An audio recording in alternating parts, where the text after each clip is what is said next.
All right. Joining me now, Secretary Doug Collins. Welcome to the Alec Show. Alec, glad to be with you, buddy. Well, honored to have you here. I just kind of wanted to start out. We have the largest recruitment numbers that we're seeing in military history right now. A lot of, maybe it's not so much the young men and women that are signing up thinking about this, but a lot of the parents of these young men and women thinking about the back end of this entire career, the VA, where they're going to get help. And you have the media, Democrats misleading a lot of these parents, a lot of these potential, military people about with the status of the VA, with the cuts, the whole bit. So, what's your response to the media misdirection that they're giving to people about the VA? Well, they're keeping me busy on the job, that's for sure, because it's right regular to having to do this. But I think the biggest thing we have to deal with, and it sort of goes back a little bit, and it's just something that I made very clear the day that I stepped in here, is that the day of treating the VA as the whipping post was over. We're not going to do that anymore. If we have issues we need to fix, we're going to fix them, but we're not just going to blame the VA and then just go on as if nothing was wrong. And that has played into the part a lot of times when parents talking to young kids wanting to go in, their children going in, especially if they've served, it did play a role. I think what we've seen in the last little bit, in addition to the president getting elected, and also what Secretary Hegseth is doing over at DOD, is they're now seeing that we're serious about treating veterans the way we're supposed to, that putting veterans first at the VA is our top priority. But you have a lot of folks who over the years have used the VA for their own purposes, maybe for promotion or just to their organizations or media or even campaigns. But when you start actually changing it, when they've called for change, when they've called for us to do things better in better ways, now they've decided, well, maybe we liked it the other way.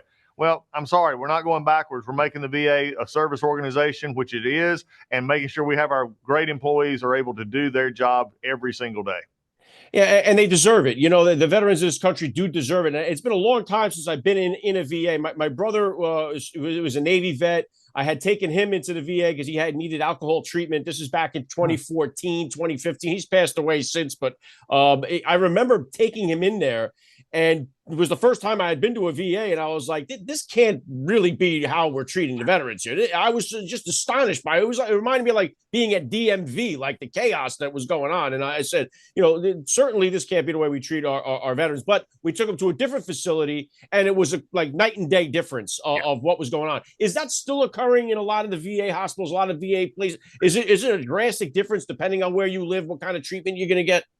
I say it can be different. There's an old saying, if you've been to one VA, you've been to them all. And I can tell you very unequivocally that that's not true. And a lot of it goes back to leadership. And it's not, and one of the things I've had to try and address since my time here is, we have 170 hospitals, about 1,200 clinics. They're sort of all run in a different way, unfortunately, because the 170 hospitals seem to believe that they're an individual hospital who just happens to have a VA name. I'm coming at it from the perspective of, no, you're the VA. We're going to standardize. We're going to make sure that we're doing stuff not only from a resource capacity, a personnel capacity, but also in making sure that they can get the treatment in every facility. I'll give you an example, not just one that you had, but I recently had a veteran who was receiving care in Salt Lake, had gotten treatments for different things that he was going through in Salt Lake that was working. They moved to the East Coast and went to another facility, and that facility said that they could not do what he had just been getting in Salt Lake. And I said, that's the problem right there. We've allowed too much diversity in the sense of each place acting as if it was his own facility, and instead not harnessing who we are as VA to make sure our veterans get the best care. Well, great point. Now, how many people are gaming this system? We know we see this in every other aspect of our society, whether it be with just regular insurance or, it drives up the cost for everybody and the care gets worse for everybody. But I've heard many veterans, whether it be on podcasts, talk about it or talking to them personally off the air, that you got a lot of people here committing fraud in a sense by taking advantage of the VA, getting benefits they shouldn't be getting. How much of that is going on right now? And are you trying to crack down on it? Well, I think you got to go through a process. And I think that's the part that we're having the most, I'm looking at it from a top down, bottom perspective, if you would, is that you earn benefits and you have to go through a process to get that. And a lot of times we make it hard which ends up, I think confusing veterans and also confusing the process.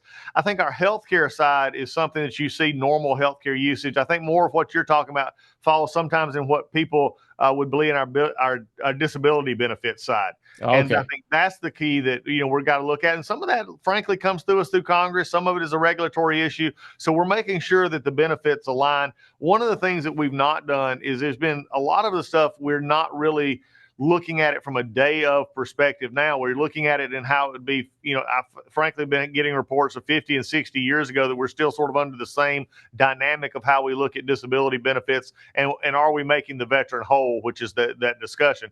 So these are all issues that we need to look at because we have a different workforce today. This GWAT generation is completely different than veterans that we've had in previous years. And to that point too, it's like I work for the railroad. That's my regular job. I've been doing that for 25 years, and it's like we have guys that get permanent disability. We've seen that really are hurt, that need it, but you also have the process takes so long because you have people that are putting in these claims and it takes forever, and you got people getting paid that shouldn't. So it's a nightmare in that sense. So I see that in a small scale. But how about as far as clearing out the disability backlog that you have there? How difficult is that to do? Yeah, you want to talk about scale? Let me give you some scale. We get in over, under 1 million disability claims at any one time, and if it goes over 125 days, they're considered on a backlog.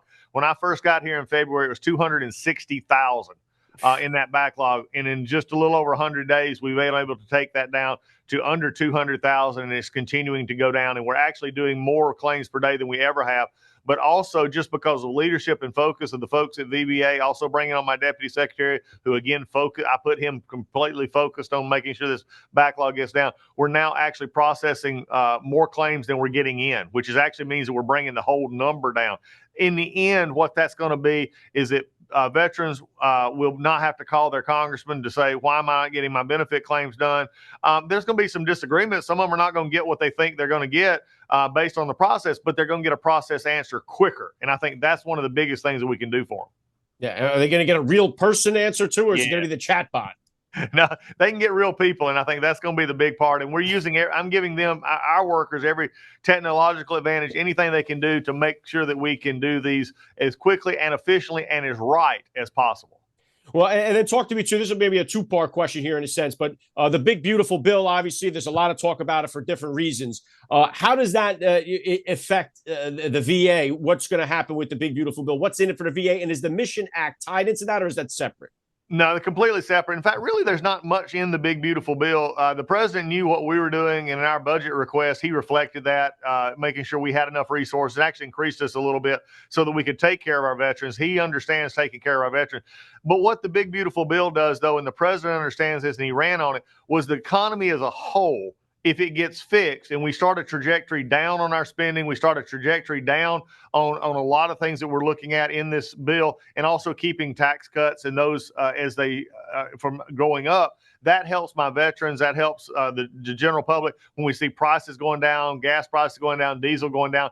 That's why this bill is so important, not just to veterans, but everybody in the country, because that's the kind of economy so that when our veterans do leave the service, they have a job opportunity. They have, the things with their family that they can survive. And an economy is so important in that regard. And so, what? And then tell me about the Mission Act. Then explain, because maybe I thought I had been tied into it. What is exactly the Mission Act? Yeah, the Mission Act is our community care aspect. And I was a part of Congress when we passed this. This was allowing our members to go into the community if the wait times and other things were too much at the VA, like we had too many in a certain area, we couldn't get them quick enough.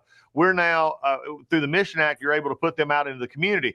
One of the things we just did recently is added best medical interest was going to be the standard that we're using along with others for our doctors and our veterans to be able to get to that community care quicker, even if they didn't meet some of the other time deadlines. This says, no, I think you're going to be better treated in the community. President Trump is a big believer in the Mission Act. He signed it. He believes in it.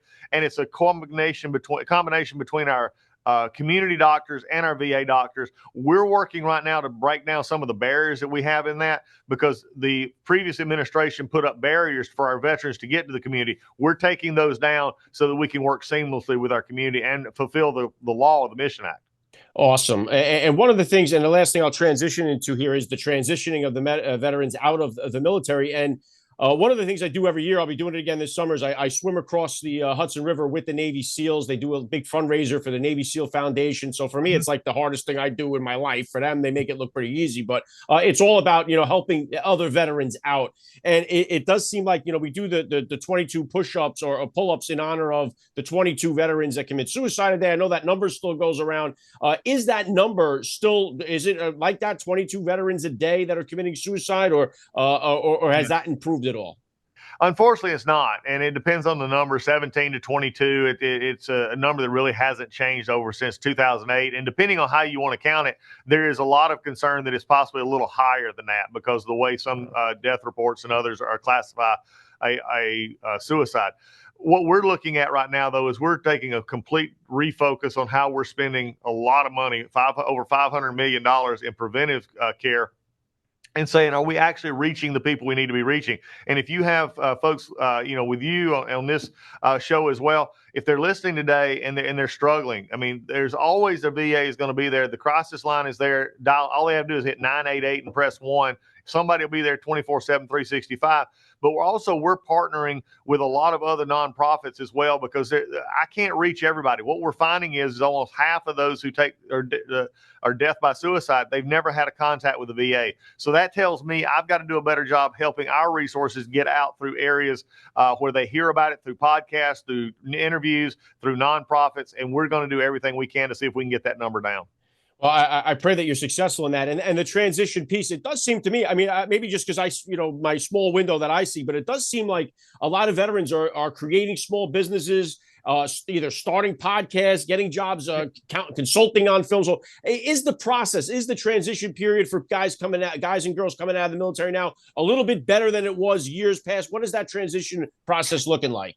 Well, that's the biggest concern that both Pete Hegseth and I both have, is it's not working like we believe it to be. And we're hearing this constantly from some of our veterans who get out through our VBA, our benefits group, but also I'm hearing it from nonprofits. We're hearing it on the side.